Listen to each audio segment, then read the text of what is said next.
understanding the critical roles and mechanisms of FFUs in cleanrooms.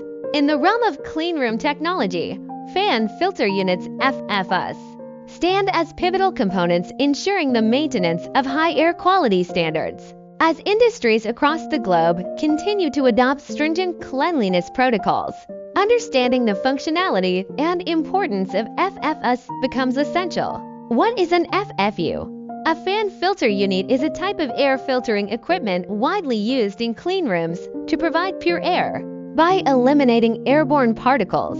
An FFU is equipped with its own fan and a high-efficiency particulate air HEPA filter, making it a self-contained unit that draws in contaminated air and expels particle-free air.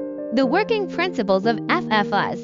The operation of an FFU revolves around two main components, the fan and the HEPA filter.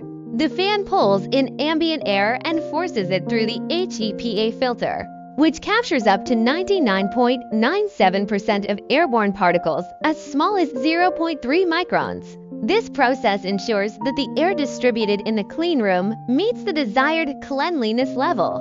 Why are FFUs important in cleanrooms? 1. Consistent air quality. FFUs provide a consistent flow of filtered air, which is crucial for maintaining the specific cleanliness standards required in various industries, such as pharmaceuticals, biotechnology, and electronics manufacturing. Energy efficiency. With dedicated fans, FFUs can be adjusted for optimal performance, reducing energy consumption and operational costs. 3. Scalability and flexibility. FFUs allow for modular cleanroom designs, making it easier to scale operations or adapt the cleanroom layout without extensive renovations.